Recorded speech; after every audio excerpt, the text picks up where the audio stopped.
Today we're gonna cause some drama. Well, sort of.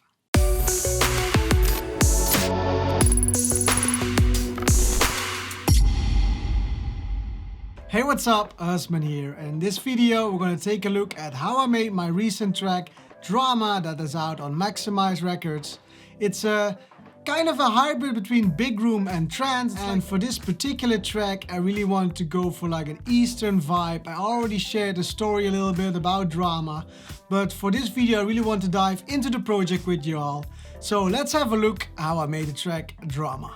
Alright, so I got the project in front of me, and as you can see, it's not too messy. It was pretty nice to work with this project and it went pretty quickly. And with this one I really like to start from the beginning, and that's from the actual vocal. And I got a lot of questions around this, and it's actually just a simple splice vocal that I tweaked. So when we put it on solo, and when we remove the pitch monster, which is a really cool plugin I bought to just give it a bit of a pitch effect, I do it for the drum. And the funny thing with this vocal is actually, she says, I do it for the drama. But I was like, it would be fun for the drop that she just does, I do it for the drum. So I took the I took that away. The drama. And later on I bring it back, but I thought it was cool. So then you really enter on the drum, and then the drop comes in. I do it for the drum. And now what I want to show you all is actually how easy it actually could be when you use the right samples to get a big room kick, because actually it sounds, when you combine my sub and my kick, it sounds like a big room kick. But it's actually just a short kick, which is this long, it's just a short. And then it's like a sub in Serum, where I just took out the mid-lows and everything higher. And that's what I always try to teach all my students as well. You can do a lot of sound design if you desire to, if you want to have like a certain characteristic. But sometimes, especially for these big room kicks, for these low end things, it's sometimes much better to just look for the right sample, to find like a short kick which is really snappy. And on Splice there's an awesome Sander van Doorn pack, and Sander van Doorn is also already like always been has already been known for his snappy kicks, so I found a really cool kick from him. And I just did a little bit of EQing and added like a multi-band compression to really compress the low end. And combining these together, then you already get that cool flow. Now what I did then is I added a character bass, which is just a simple,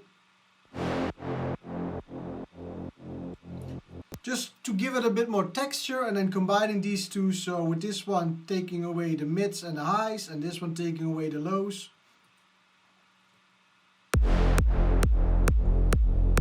And the cool thing about this bass is like it gradually goes down in cutoff, so it's a cool moving bass. But of course we want something more. We want to keep it, at least I want to keep this really clean at the beginning. So I just add some bass samples, which I do quite a lot. And this one's actually also from the same Sander van Doorn pack, which I thought worked really well, where you have like a little bit of a wobble. So it was just making sure that it's on the right transposition and the right key so it fits the rest. So when we just take the bass sounds without the kick, and I took a little bit away of the low end, but it was just a matter of how much can I get away with, because I still want to have that low end wobble, so to say, that up and down movement, but I don't want it to sit in the way of the sub and the kick. So when we combine these with each other, and then with the vocal, and then basically you got most of the start of the track done. Do it for it. And again, this part is again the vocal, but then 50 notes down and some EQ, reverb, and I believe I did some distortion as well somewhere. No, it's actually not being used anymore. Alright, that's fine. Now for the rest there are some effects going on, nothing too crazy, just some noise effects. I usually am not too deep into those transitional effects. I like to focus more on the melodic parts and create some atmosphere. But for this one I really want to do like a different kind of arrangement. Usually I go like intro and either break and then the melodic stuff, or either intro drop and then the break. But here I want to do like a start of a drop and then build up again. So I made this little melody.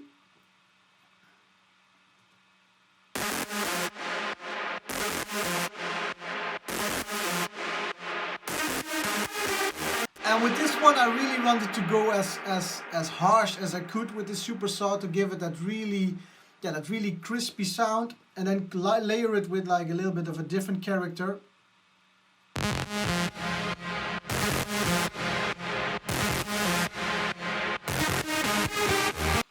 And then here I added a little bit of a flow bass. So when you combine everything together,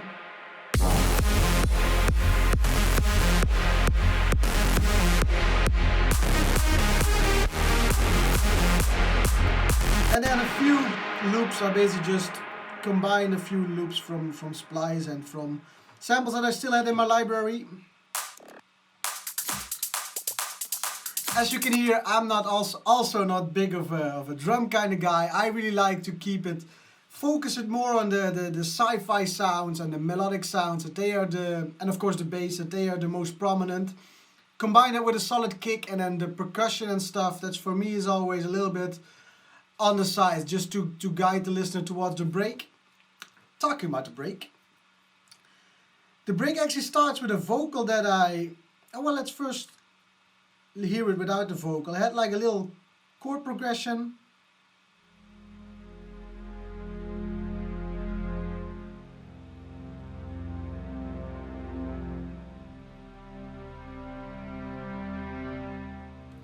And this basically set the tone for the rest of the break. And what I then did, I went to Fiverr and was like, hey guys, can you give me a vocal? And there was like a girl from, I think she was from Poland or from Hungary. And I basically said, can you do like a vocal which doesn't need to have any words, it just needs to sound like you're in an Arab country, and that it sounds like really specific. So it's really, it has a specific tone. And she created this.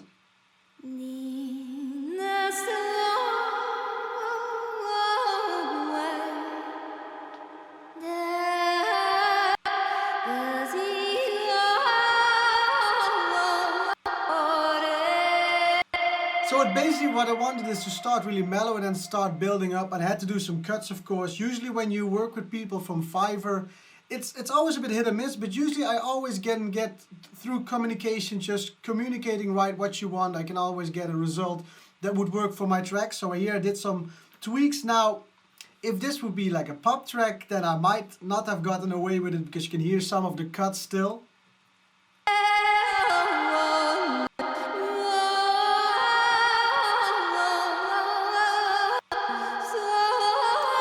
But since we're doing dance music, I feel when you combine everything and you don't hear it then anymore, then I feel you can get away with it. So what I then added was some more textures, some more strings and some more elements.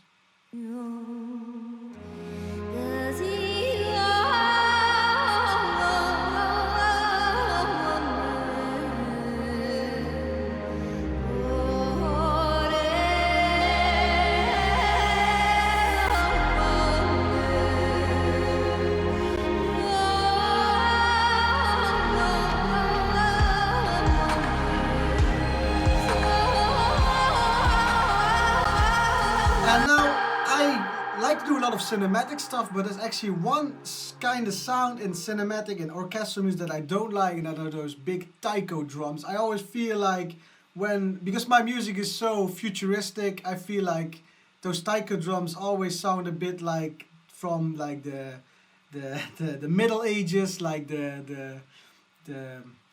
yeah, it sounds a bit older. I feel I need to do something more electronic for that, so for this case I went for more of like an electronic kind of underlayer.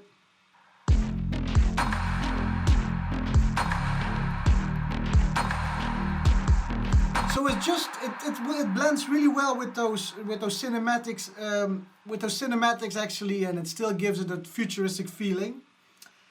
Now, since this track already has quite a different kind of arrangement, I wanted to put that through the whole track, because usually whenever I go for a theme, I want the whole track to follow that theme. And now in this case it was inspired also by all the tracks by Tiesto, by the Forever Today, a track that I really like, and I wanted to have like a big climax after the breakdown and then build up with a melody that people haven't heard yet in the track.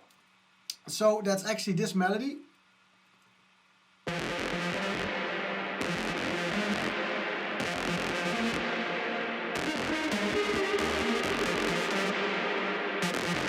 And this melody already sets the tone, and then I start building and building and building until the climax. So in this track actually there's no big hands up in the air moment, but I really wanted to feel that it gradually starts building and starts building. So I then added like a rolling kind of bass underneath. Some atmosphere.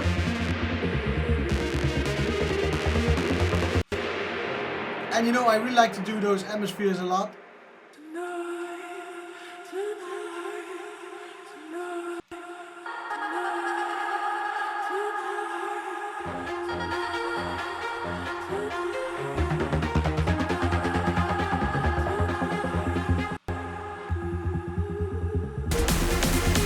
Yeah, and then gradually building up the cutoff, building up everything until you get like a really big climax. And also usually I go for like 8 bar patterns, and now I really want to go for like a more than 16 bar pattern. So it already feels like here could be the drop, but then I go a bit further with like, yeah, different kind of beats, different kind of drums.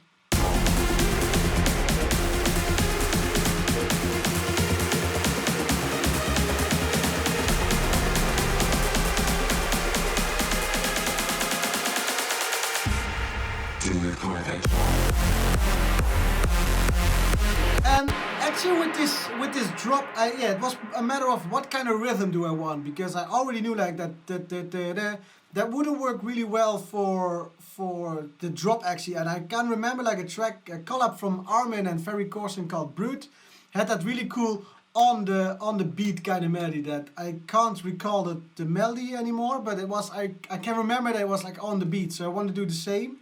So instead of doing the, now it goes, and it just really flows really well with all the kicks, and then I just added again some bass.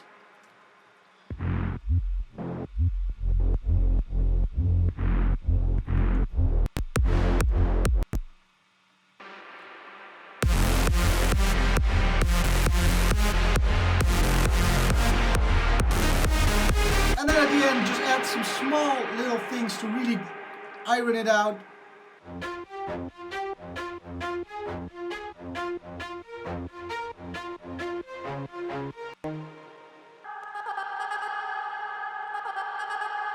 And it was also pretty cool. Like add like a little stutter on the vocal. It's like just a portion of the.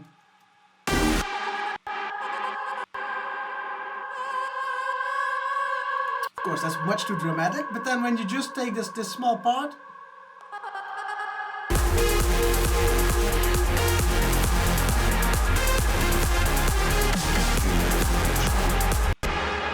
and that's basically how I made the track Drama. That's all for this video. I really hope you enjoyed this little insight into how I made the track Drama. Now, if you want to have some cool sounds yourself, I do have a Patreon where I share monthly sounds to all my patrons. So if that's something that you're into, head over my Patreon account, patreon.com/husmanmusic. There's also something else which is really cool. You know, I've been working probably on my game Wrath of the Mad King for the past year. Now the moment is here. The public demo is live now. So head over to the link below and play the demo for yourself. If you like the game and if you want to support me, the developer, leave a wish list on the Steam page, would really help me a lot. Wish lists are totally free, but it helps Steam know which games are interesting, so if you would help me out, that would be super awesome. But that's all for me this video. Really hope you're having an awesome day, and I see you all on the next video. Take care, bye bye.